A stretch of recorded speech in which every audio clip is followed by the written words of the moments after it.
It's Wednesday, June 10th, and time for your Barbados Today Morning News Update. Prime Minister Mia Mottley responds to criticisms about her silence on the Black Lives Matter movement. Speaking in Parliament last evening for the first time since March 20th and making her first comments on the issue, Mottley, who's also CARICOM chairman, made it clear that she had no issues supporting principles. Her comments comes a day after Director of the Center for Hybrid Studies and a lecturer in Science, History and Culture at the University of the West Indies, Dr. Derek Murray, stated that government should have taken a strong stance and supported the movement. It is easy for people to talk blindly. I've learned it in this country. There are those who are saying that, for example, I have said nothing on Black Lives Matter. There are those who are forgetting that at this point in time, I speak not just as Prime Minister of Barbados, but for another 2-3 weeks as Chairman of CARICOM. And they would do well to understand that I have never believed in jumping on bandwagons. Never. But I believe fundamentally in supporting principles. While not dismissing the positions being taken in the US and around the world, the Prime Minister explained that battles were also being fought in Barbados. She spoke to issues such as sexism and the need for black people to be proud of their skin, saying that there were glass ceilings that were still not broken. And the battles that we need to be facing are not battles that may be fought in the United States elections in November. The battles that we need to be facing are the battles that stop our young girls and young boys from wanting to go and buy bleach and use bleach on the skin, like if something wrong with the pigment of the skin with which they're born. And that's why the language of Haile Selassie is as appropriate today as it was when he delivered them at the United Nations and when they were popularized by the great Robert Nesta Marley. Until the color of a man's skin is of no more significance than the color of his eyes. And we can go on and on. A testing center will be established at the Grantley Adams International Airport, so says Health and Wellness Minister Lieutenant Colonel Jeffrey Bostic as he addressed recent complaints about the length of time it took before passengers were transported to the Paragon quarantine facility for testing. The minister was speaking yesterday after 110 Barbadians who were stranded in the United States due to the COVID-19 pandemic returned home on a repatriation flight. Last week we encountered some challenges when the Barbadians who returned on the British Airways flight from the UK, when they arrived, people complained about the delay, the length of time it took for them to be able to get out of here. And we agreed. This is a dry run for us, and so we met earlier this week with the authorities here at Grantley Adams International Airport, Inc., to be able to see how best we could facilitate such an operation, which is to get these persons from here into a quarantine facility.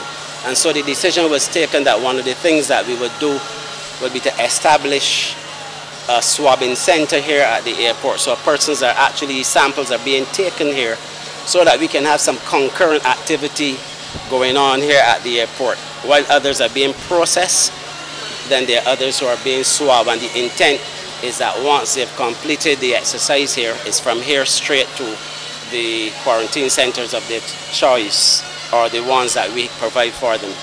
With more nationals scheduled to return in the coming weeks, Minister Bostic also said authorities were looking at the possibility of home quarantine. There will come a time when our quarantine facilities would not be able to sustain those arrivals, especially when we have a large number of aircraft. So we are at the moment looking at some other ways of doing so. For example, when we started, and this was with China being at the epicenter, Wuhan, we were allowing persons to home quarantine. And at that time we had not put in place, or we had not established, the institutional quarantine facilities. We stopped that because there were persons who were not adhering to the procedures and the protocols and the guidance and the advice of the Ministry of Health and Wellness. And of course that was posing a threat to public health in the country, so we had to take those decisions.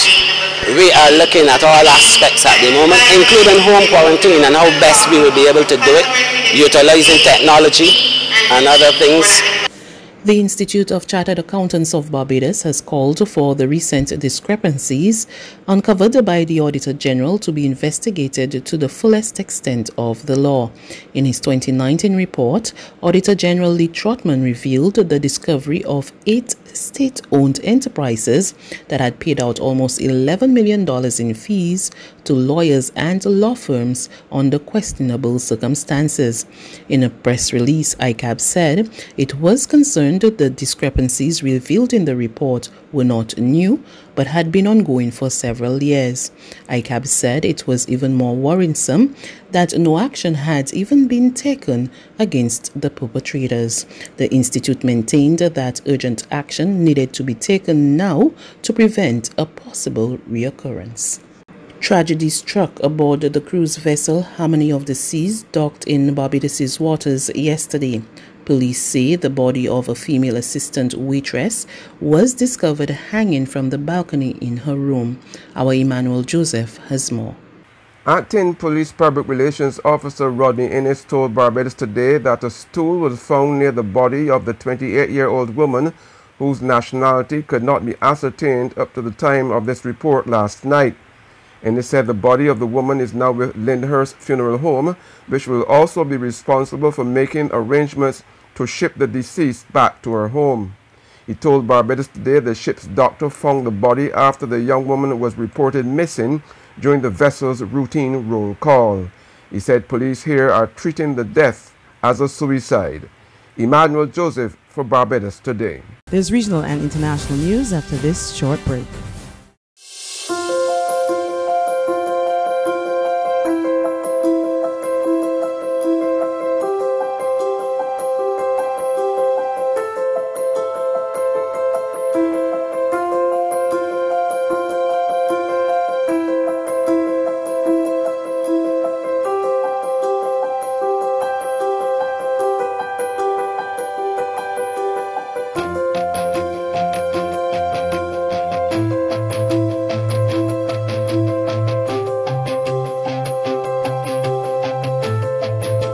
Barbados Today, news you can trust.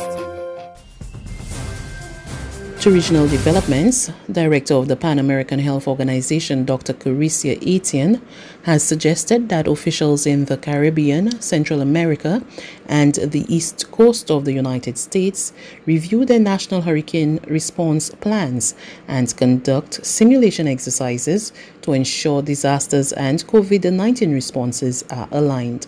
She said countries must also plan for potential disruptions to the care of critically ill patients and refine evacuation plans. We must take action today to safeguard our progress and mitigate the spread of the virus during this time. And this means redoubling our efforts to control the spread of COVID-19 so that we reduce the dual burden the approaching winter and hurricane seasons might bring. It also means strengthening health infrastructure by hiring surge staff and expanding reserves of essential supplies and protective equipment. This will help ensure the work done to prepare for COVID-19 is reinforced to address these seasonal threats. The Americas region is no stranger to natural disasters or seasonal health outbreaks. Indeed, our experience navigating these challenges has fueled our resilience in the fight against COVID-19. We must rely on that experience now more than ever. There is an impending global food emergency that could have long-term impacts on hundreds of millions of children and adults if immediate action is not taken. So warns UN Secretary General Antonio Guterres, who said that the pandemic was making things worse for the world's food systems. He made the comments as he launched his policy brief on Tuesday on the impact of COVID-19 on food security and nutrition. There is more than enough food in the world to feed our population of 7.8 billion people. But today, more than 820 million people are hungry. And some 144 million children under the age of 5 are stunted, more than 1 in 5 children worldwide.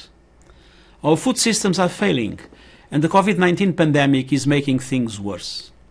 Unless immediate action is taken, it is increasingly clear that there is an impending global food emergency that could have long-term impacts on hundreds of millions of children and adults.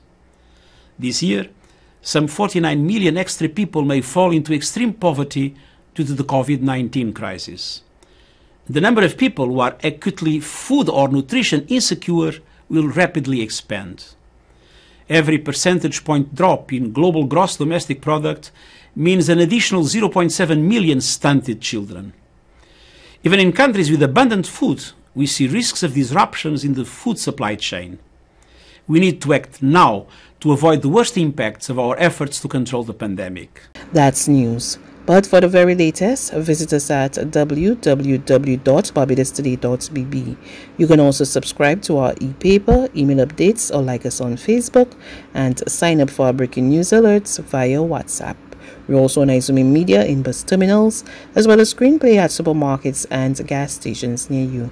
And you can also hear us on Mix 96.9 FM and Capital Media HD 99.3 FM.